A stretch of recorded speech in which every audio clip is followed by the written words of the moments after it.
على رسوله الكريم أما بعد فأعوذ بالله من الشيطان الرجيم بسم الله الرحمن الرحيم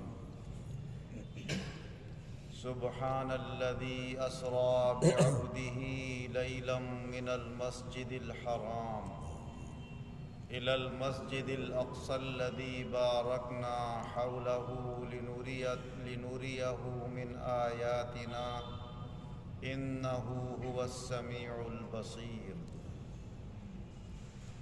اللہ تبارک و تعالی اپنے کلام عظیم میں ارشاد فرما رہا ہے کہ پاک ہے وہ ذات جو راتوں رات اپنے بندے کو مسجد حرام یعنی کعبے سے مسجد اقصیٰ تک لے گئی۔ وہ مسجد اقصیٰ جس کے آس پاس ہم نے برکتیں نازل فرمائی ہیں تاکہ ہم اس بندے کو اپنی نشانیاں دکھا سکیں۔ بے شک وہ سننے والا ہے، دیکھنے والا ہے۔ اللہ تبارک و تعالی نے اس مبارک آیت میں معراج مبارک کا مقصد بھی ذکر فرما دیا کہ ہمارے رسول کی جو معراج ہے اس کا مقصد ہے ہماری نشانیاں دیکھ لینا۔ اب نشانیوں میں اللہ تبارک و تعالی نے آپ کو وہ عروج اور بلندی عطا فرمائی جو دوسرے اپنے نبیوں میں سے یا اپنے مخلوق میں سے کسی اور کو عطا نہیں فرمائی۔ وہ کچھ خاص نشانیاں اس عالم کی اللہ تعالیٰ نے آپ کو دکھائیں جو دوسروں کو دیکھنے کو حاصل نہ ہو سکی۔ اسی لیے آپ کا عروج سب سے اعلیٰ درجے کا عروج ہے۔ آپ کی ترقی اور بلندی سب سے زیادہ اونچی ہے، اس لیے آپ کی اس اونچائی اور بلندی کا نام معراج رکھا گیا۔ معراج اس میں اعلیٰ کا صیغہ ہے عربی کا، جس کے معنی آتے ہیں اوپر کو چڑھنے کا ذریعہ، جیسے سیڑھی ہوتی ہے یا زینہ ہوتا ہے۔ تو اللہ نے اپنی کائنات اور اپنی مخلوقات کی اور اپنے ذات و صفات کی وہ نشانیاں دکھائیں کہ جن کو دیکھ کر نبی اکرم صلی اللہ علیہ وسلم کو اور زیادہ روحانی ترقی حاصل ہوئی۔ یہ روحانی ترقی حاصل کرانے کے لیے اللہ تبارک و تعالی نے آپ کے سینے کو چاک کرا کے قلب اطہر کو آب زمزم سے دھلوا کر اس میں ایمان و حکمت کے طباق لوٹ کر اور ایک خاص دل کے اندر حضور صلی اللہ علیہ وسلم فرماتے ہیں ایک خون کا اثر ہوتا ہے کالا جو شیطان کے لیے راستہ بناتا ہے بہکانے کا۔ جب فرمایا سینہ میرا چاک کیا گیا تو وہ حصہ جو ہر انسان کے دل میں رکھا گیا ہے میرے دل سے اللہ نے وہ اس دن نکلوا دیا، اس کو کوئی راستہ ہی اس کے لیے نہ چھوڑا کہ وہ مجھ تک پہنچ سکے، اور اس کو صاف کرنے کے لیے ہی اللہ تعالیٰ نے آپ کے سینے کو چاک کرایا۔ معلوم یہ ہوا کہ عروج اور ترقی حاصل کرنے کے لیے پہلے دل کی صفائی ضروری ہے، باطن کا پاک صاف ہونا اور صاف ستھرا ہونا ضروری ہے۔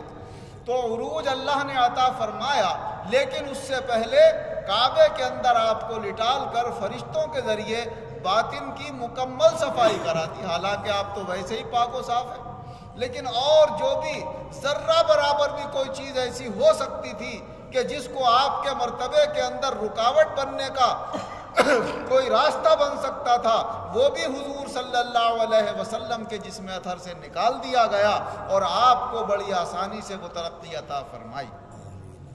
اور اس واقعے میں امت کے لیے بھی یہ تعلیم ہے کہ اللہ کی طرف سے اس کے بندوں کے لیے عروج اور ترقی کا دروازہ بند نہیں ہوا ہے۔ مومنوں کو بھی حضور کے صدقے میں معراج حاصل ہوتی ہے، اور معراج کا سب سے بڑا ذریعہ آپ نے فرمایا نماز ہے، کیونکہ جب معراج سے آپ یہ تحفہ واپس لے کر آئے تو ان 3 تحفوں میں جو سب سے اعلیٰ درجے کا تحفہ ہے وہ یہ 5 وقت کی نماز ہے۔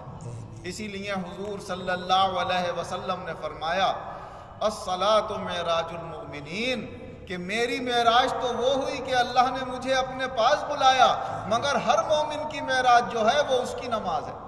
جب وہ نماز پڑھے گا یعنی خلوص دل سے، پاک اور حلال کمائی کھا کر، ظاہر اور باطن کو اپنے پاک صاف رکھے گا، ظاہر میں غسل ہے، وضو ہے، کپڑے پاک ہیں، جن پیسوں سے کپڑے حاصل کیے گئے ہیں وہ پیسہ پاک ہے، اور پھر باطن حسد سے، کینے سے، بغض و عداوت سے، تکبر اور گھمنڈ سے، ان تمام ریاکاریوں سے، خرابیوں سے باطن پاک ہے، اور تمام گندگیوں اور میل کچیل سے جتنا باطن پاک ہوتا چلا جائے گا، اللہ تبارک و تعالی اس مومن کو اتنی ہی اعلیٰ درجے کی معراج عطا فرمائے گا۔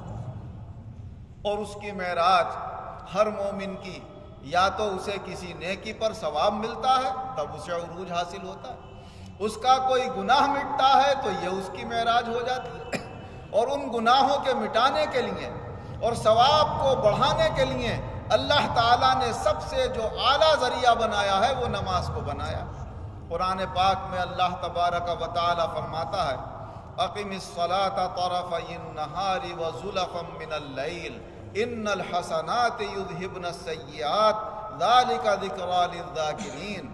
نماز قائم کیجئے دن کے دونوں کناروں پر اور رات کے کچھ حصوں میں، بے شک نیکیاں برائیوں کو مٹا دیتی ہیں، یہ نصیحت ہے نصیحت حاصل کرنے والوں کے لیے۔ اللہ تبارک و تعالی نے یہ نماز کو بھی ہمارے لیے معراج بنایا، اور حضور نبی اکرم صلی اللہ علیہ وسلم کی نماز میں کبھی کبھی اللہ نے اپنے جلوے ظاہر کر کے یہ بتا بھی دیا کہ اگر مومن صحیح معنی میں مومن ہو جائے اور واقعی اپنا ظاہر و باطن پاک صاف کر کے خلوص قلب سے رات کی تنہائی میں، جب آوازوں کی بے چینی بھی نہ ہو، جب ریاکاری کا اندیشہ بھی نہ ہو، کوئی بندہ اٹھ کر اکیلے مجھے یاد کرے تو اسے وہی مزہ آئے گا جو روحانی ترقی حاصل کرنے میں اور معراج میں حاصل ہوتا ہے۔ حضرت معاذ بن جبل رضی اللہ عنہ روایت فرماتے ہیں کہ ایک مرتبہ حضور نبی اکرم صلی اللہ علیہ وسلم فجر کی نماز میں اتنی دیر سے تشریف لائے کہ بس سورج نکل نہیں والا تھا۔ جلدی جلدی آ کر آپ نے فرمایا تکبیر پڑھو، تکبیر پڑھی گئی، آپ نے فجر کی نماز پڑھائی، اور نماز پڑھا کر سلام پھیر کر آپ نے فرمایا اپنی اپنی جگہ بیٹھے رہو، اور پھر لوگوں کی طرف متوجہ ہو کر آپ نے ارشاد فرمایا تم جانتے ہو آج مجھے فجر کی نماز میں دیر کیوں ہوئی؟ کہا یا رسول اللہ، اللہ جانے اللہ کا رسول جانے۔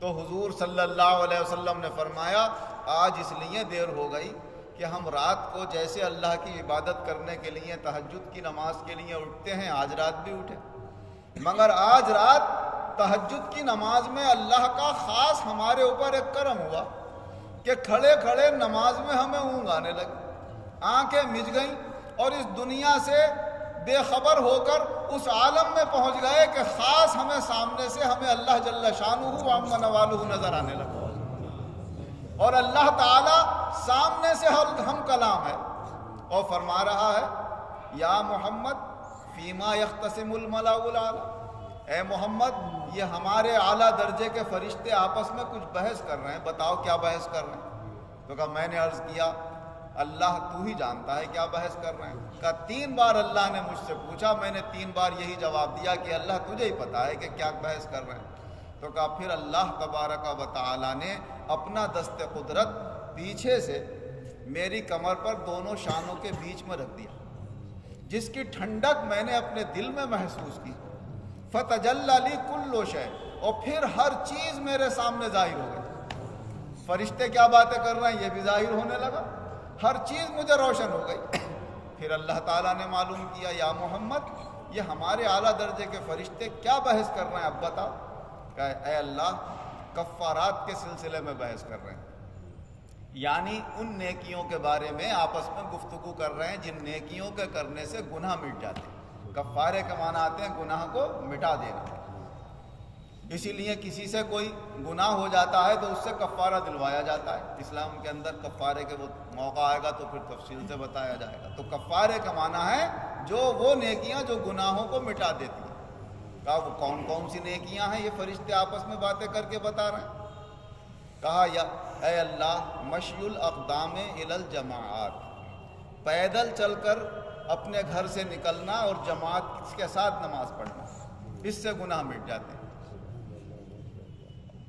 وَإِسْبَاغُ الْوُضُوءِ حِینَ الْکَرِیہَاتِ، جب پورا وضو کرنے میں آدمی کو تکلیف محسوس ہو رہی ہو ٹھنڈ کی وجہ سے یا بیماری کی وجہ سے، لیکن پھر بھی وہ پورا وضو کرے تو اس سے بھی گناہ مٹ جاتے ہیں۔ اور وَإِنْتِظَارُ الصَّلَاةِ بَعْدَ الصَّلَاةِ، اور نماز پڑھ کر اگر کوئی کام نہیں ہے دنیا کا تو ادھر ادھر بیٹھ کر بیکار کی باتیں نہ کرے، مسجد میں ہی بیٹھے بیٹھے دوسری نماز کا انتظار کرتا رہے تو اس سے بھی اس کے گناہ مٹ جاتے ہیں۔ یہ تین چیزیں ایسی ہیں جو آدمی کے گناہوں کو مٹانے کا ذریعہ ہے۔ اللہ تعالیٰ نے فرمایا وفیما، اور کس چیز میں بحث کر رہے ہیں ہمارے یہ اعلیٰ درجے کے فرشتے؟ تو حضور صلی اللہ علیہ وسلم نے فرمایا فی الدرجات، اے مولا یہ ان چیزوں میں بحث کر رہے ہیں جن نیکیوں کو کرنے سے تیرے بندوں کے مرتبے اونچے ہو جاتے ہیں۔ کہا وہ کیا ہیں؟ تو آپ نے فرمایا کہ یہ آپس میں گفتگو کر کے بات کر رہے ہیں لین الکلام، لوگوں سے جب بات کرے تو نرمی کے ساتھ بات کرے، سخت لہجے میں بات نہ کرے، اس سے مرتبے اونچے ہوتے ہیں۔ وَإِطْعَامُ الطَّعَامِ، لوگوں کو کھانا کھلائے، اس سے بھی درجات اونچے ہوتے ہیں۔ وَالصَّلَاةُ بِاللَّيْلِ وَالنَّاسُ نِيَامٌ، اور رات کو اٹھ کر تنہائی میں اللہ کی عبادت کرے جب سارے لوگ سو رہے ہوں، تو اس سے بھی اللہ تبارک و تعالی درجات کو بلند فرماتا ہے، اور درجات کی بلندی کا نام ہی معراج ہے۔ تو جس کو اللہ تبارک و تعالی اپنے دل کی صفائی کے ساتھ اللہ کی رضا کے لیے پورے خلوص اور احسان کے ساتھ یہ اس عبادت ایسی عبادتوں کی توفیق عطا فرما دے تو اس کے لیے تو روزانہ معراج ہے، اور توجہ کے ساتھ نماز پڑھے تو ہر نماز اس کے لیے معراج ہے، یعنی باعث ترقی درجات ہے۔ تو مومن کے لیے سب سے بڑا جو معراج اور بلندی کا ذریعہ ہے وہ نماز ہے۔ آج ہم اس ترقی کو حاصل کرنے کی کوشش نہیں کرتے۔ یہ ترقی وہ ہے کہ جس کے بعد کوئی تنزل نہیں، کوئی فنا نہیں۔ جب یہ حاصل ہو جائے اور مولا تعالیٰ کے یہاں مقبولیت ہو جائے اور اسی درجات کی بلندی کے ساتھ بندہ ایمان کامل لے کر دنیا سے چلا جائے تو پھر مزے ہی مزے ہیں اس کے۔ اس ترقی کے بعد کوئی اس کا نقصان ہونے والا نہیں۔ لیکن ہم ترقی اسے سمجھتے ہیں کہ ہمارا فائدہ ہو گیا 1 کروڑ کا، 10 لاکھ کا، 5 لاکھ کا، 2 لاکھ کا، ہمارے اتنی زمینیں ہو گئیں، اتنے مکان ہو گئے، اتنی گاڑیاں ہو گئیں، اتنے روپے پیسے ہمارے پاس ہو گئے، اتنا سونا چاندی ہو گیا۔ مگر یہ ترقی کب تک کی ہے؟ جب تک سانس کا ڈورا چل رہا ہے، اور جب آن کی آن میں یہ سانس کا ڈورا ختم ہوا ساری ترقی وہیں کی وہیں فنا ہو کر رہ گئی، وہ ساتھ جانے والی نہیں ہے۔ نہ زمینیں جائیں گی، نہ جائیداد جائے گی، نہ روپیہ پیسہ، نہ سونا اور چاندی جائے گا۔ ترقی اگر ساتھ جائے گی تو یہ جائے گی جو اللہ اور اس کے رسول نے ہماری آخرت کی کامیابی کے لیے ہماری ترقی رکھی ہے۔ اور اللہ جس پہ کرم فرماتا ہے اپنے کسی مومن بندے کو بھی خواب میں اپنے جلوے دکھا دیتا، جیسے رسول اکرم صلی اللہ علیہ وسلم نے نماز کی حالت میں سو کر دیدار کر لیا۔ حضرت سیدنا فیض بخش شاہ درگاہی محبوب الہی رحمۃ اللہ علیہ فرماتے ہیں کہ مجھے بھی اللہ کا دیدار ایک مرتبہ ایسا ہوا ہے، اور یہ آپ اس وقت فرما رہے ہیں جب وصال سے کچھ پہلے کی بات ہے، جب آپ کی عمر 70 سال کی ہو چکی ہے۔ فرمانا اس وقت میری عمر 70 سال ہو گئی اور اپنے بعض پیروں سے بھی عمر میں بڑھ گیا ہوں میں۔ فرمایا اب میں یہ چاہتا ہوں کہ جیسے ایک بار مجھے اللہ کا دیدار ہوا ہے، اور وہ ایسا دیدار ہوا ہے کہ غوث قطب ابدالوں میں شاید ہی کسی کو ایسا دیدار اللہ کا ہوا ہوگا۔ اگر بلا اختلاف کیفیت اگر ویسا ہی ایک بار دیدار پھر اللہ کا ہو گیا تو پھر مجھے کوئی پریشانی نہیں ہے دنیا سے جانے میں۔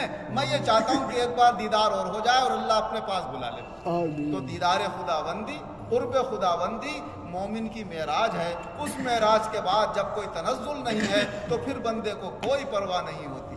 ایک دن بڑی خوشی خوشی میں آپ اپنے مریدوں کے سامنے فرما رہے تھے الحمدللہ اللہ نے ایک مرتبہ پھر اسی طرح اپنا دیدار عطا فرما دیا ہے۔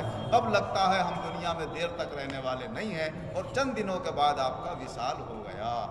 تو یہ اللہ کے نیک اور مقرب بندے اور اللہ کا ہر مومن بندہ جو یہ ارادہ کر لے کہ مجھے وہ ترقی مل جائے جو کبھی فنا ہونے والی نہیں ہے، پکا یقین رکھتے ہوئے اللہ اور اس کے رسول کے فرمان پر اور دین پر، تو انشاءاللہ اس کی زندگی دنیا میں بھی کامیاب ہے اور آخرت میں بھی۔ اور اللہ اس ترقی کی دولت مجھے بھی دے، آپ کو بھی دے، اور تمام ایمان والوں کو دے۔